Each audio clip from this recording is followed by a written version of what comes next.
हैं exam tour. मेरे साथ गौतम जी हैं और गौतम जी ग्रुप डी से सचिवालय सहायक तक का सफर करते हैं और इस सफर में ये क्या क्या करते हैं, क्या परिवर्तन करते हैं। बहुत सारे लोग ऐसे होते हैं जो बार बार तैयारी करते हैं, बार बार असफल हो जाते हैं। कहां उनका थोड़ा सा मिस्टेक होता है, गौतम जी से इसके बारे में जानेंगे। सबसे पहले इनके बारे में परिचय थोड़ा सा जान जाइए। ग्रुप डी में कुछ दिन वर्क करते हैं और उसके बाद एनटीपीसी में फाइनल सिलेक्शन होता है और फिर एनटीपीसी से बीएसएससी सीजीएल सचिवालय सहायक में आ जाते हैं, जिसका नाम बदल के अब सहायक प्रशाखा पदाधिकारी कर दिया गया। इसके बारे में इनसे जानेंगे कैसा इनका जर्नी रहा। आपका स्वागत है एग्जाम टूर में। Thank you.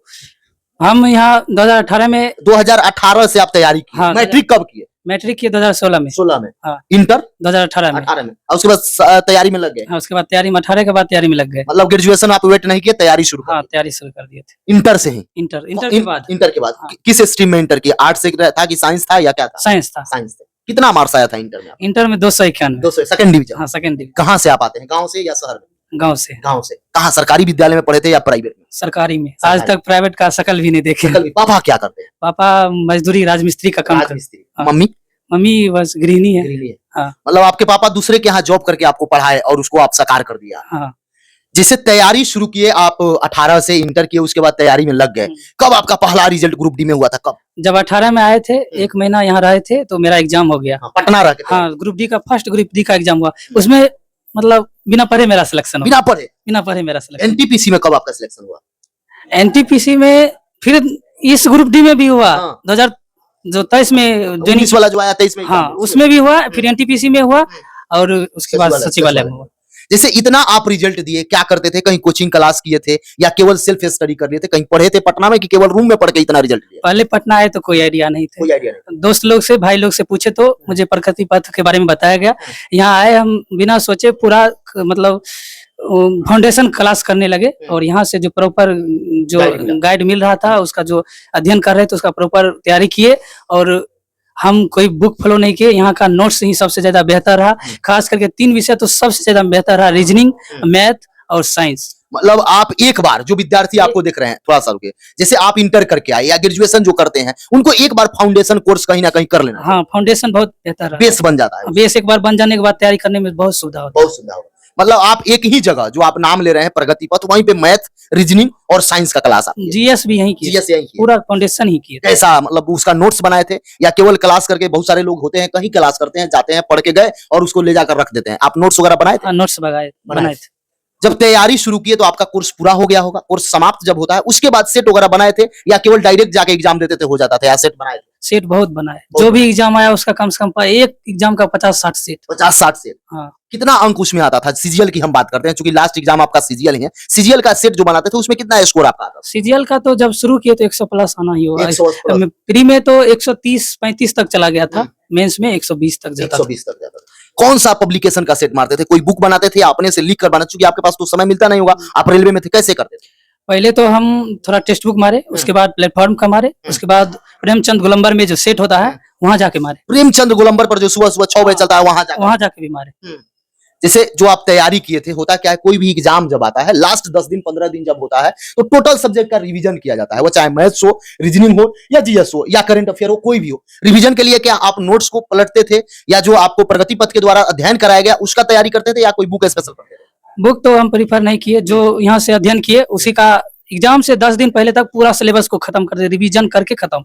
उसके बाद जब 10 दिन बचता था तो सिलेबस को देखते थे, सिलेबस के अनुसार हर एक टॉपिक का कवर करते थे, जिससे हमको 10-15 नंबर एग्जाम में बेनिफिट हो जाता था। जैसे ग्रुप होता है, ग्रुपिंग बच्चे करते हैं, गांव में चले जाएगा तो कुछ ग्रुप में बैठ के पढ़ते हैं। आप भी ग्रुपिंग किए हैं प्रेमचंद रंगशाला के पास, कैसा रहता है ग्रुपिंग? बेनिफिट होता है? प्रेमचंद में तो हम सेट मारे हैं, बाकी ग्रुप तो रूम में ही 10-15 लड़का थे, वहाँ किए, रूम पे। हाँ।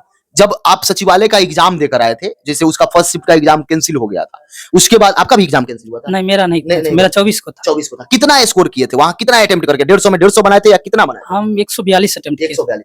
जब रूम पर आए तो क्वेश्चन तो मिलता नहीं है, तो मिलाए हुए कितना लग रहा था कि इतना मेरा स्कोर आ जाएगा? हमको तो लग रहा था 130 आ जाए। 130 इतना स्कोर? हाँ। मेंस में कितना बनाए थे? क्योंकि पीटी का मार्क्स जुड़ता नहीं है, मेंस में कितना आप? मेंस में हम 134 अटेम्प्ट किए थे, जिसमें कि 10 गलती था। 10 गलती था। हाँ। जैसे जो बच्चे पढ़ते हैं करंट को लेकर, क्योंकि अभी इंटर लेवल का एग्जाम है, इसमें भी फिजिक्स, केमिस्ट्री, बायो पूछे जाएंगे और हिस्ट्री, ज्योग्राफी, पॉलिटी, इकोनॉमिक्स पूछा जाएगा, मैथ्स, रीजनिंग सब रहेगा। उन लोगों को आप क्या सजेस्ट कीजिएगा, कैसे पढ़ना चाहिए जो बच्चे आपको देख रहे हैं? उनको कहना चाहेंगे हम, अगर रेलवे और बिहार का कोई भी एग्जाम का तैयारी करना हो तो पहले यहाँ प्रगति पथ में एक बार आके फाउंडेशन कर ले। फाउंडेशन नहीं हो तो 3 विषय बस पढ़े, रीजनिंग, मैथ और साइंस। यहाँ का बहुत ही बेहतर है, मतलब आपको अच्छा लगा? बहुत अच्छा लगा। बहुत अच्छा लगा। जो विद्यार्थी गांव में रहते हैं, मान लीजिए पटना नहीं आ पाएंगे, कहीं नहीं रह पाएंगे, उनको आप क्या सजेस्ट कीजिएगा? यदि वो कोर्स ऑनलाइन पढ़ लिए या ऑफलाइन पढ़ लिए, वो बैठ के रूम पर बना रहे हैं, तो क्या क्या ध्यान देना चाहिए? उनको तो पहले प्रॉपर क्लास ऑनलाइन खरीद लेना है, उसके बाद उसका स्टडी करना है, उसके बाद सेट प्रैक्टिस सबसे ज्यादा बेनिफिट देता है। उसमें टाइम मैनेजिंग होता है, स्कोरिंग होता है। ये एग्जाम में नर्वस नहीं होना होता है। जब सेट मारने आदत बन जाता है तो वहाँ नर्वस नहीं होता है। बहुत लोग ऐसे होते हैं जो कई एक साल से तैयारी करते हैं, आप आए तुरंत तुरंत आपका रिजल्ट होने लगा, इसका क्या राज है? इसका यही राज है कि जो भी सिलेबस है उसको प्रॉपर देख के ध्यान से करना चाहिए और सिलेबस के अनुसार ही तैयारी करना चाहिए। मतलब सिलेबस देख के पढ़ना चाहिए। हाँ, सिलेबस देख के पढ़ना। ये नहीं कि कोई पूछे कुछ भी पढ़ रहे हैं, नहीं, लाभ नहीं। देखो पढ़ना ज्यादा नहीं है, पढ़ना कम ही है। आप सिर्फ पढ़े जा रहे। बहुत बच्चा ऐसा भी हम देखे हैं कि बहुत पढ़ने में तेज है लेकिन उसका रिजल्ट नहीं होता है। उसको दिक्कत है कि क्या पढ़ना है क्या छोड़ना, यही मतलब मेन जरूरी है क्या छोड़ना है, ये हाँ, जानना। क्या छोड़ना है क्या पढ़ना है, अगर आप जान गए कि ये छोड़ देना है तो आपका रिजल्ट ये पक्का हो जाए। जैसे आपका ग्रुप डी में रिजल्ट हुआ, फिर एनटीपीसी में रिजल्ट हुआ, फिर सचिवालय में एक रिजल्ट हो जाता है, एक लेवल बन जाता है, उसके बाद रिजल्ट आने लगता है। हाँ, एक बार अगर तैयारी हो गया तो रिजल्ट हर एक चीज में बनेगा। मुझे इसके अलावा और में भी रिजल्ट हुआ है, MTS, ICAR, फायरमैन, ये सब में रिजल्ट सब में रिजल्ट है। सब इतना रिजल्ट दिया है। इतना रिजल्ट। वहीं एक दो अनुभव बताइए जहां बच्चे डिमोटिवेट हो जाते हैं। बहुत लोग ऐसे हैं जो बाहर से आते हैं, पटना में रहते हैं या कहीं भी रहते हैं, कई एक साल तैयारी करते हैं, उनको निराशा हाथ लगती है और घर चले जाते हैं। उन लोगों को क्या बोलिएगा कि क्या काम करना चाहिए ताकि यहाँ से कोई जाए नहीं, कोई ना कोई रिजल्ट लेकर जाए? देखिए, मतलब जो क्लास है, पहले क्लास तो प्रॉपर करना चाहिए, उसके बाद आधा क्लास किया तो फिर उसको सेट प्रैक्टिस शुरू कर देना चाहिए। सेट प्रैक्टिस से ज्यादा स्कोरिंग होता है, नंबर होता है। सेट प्रैक्टिस सबसे बेस्ट है। और बाकी जो नोट्स मिला है उसको प्रॉपर मतलब इतना पढ़ना है कि पूरा माइंड में ही सेट हो जाना है।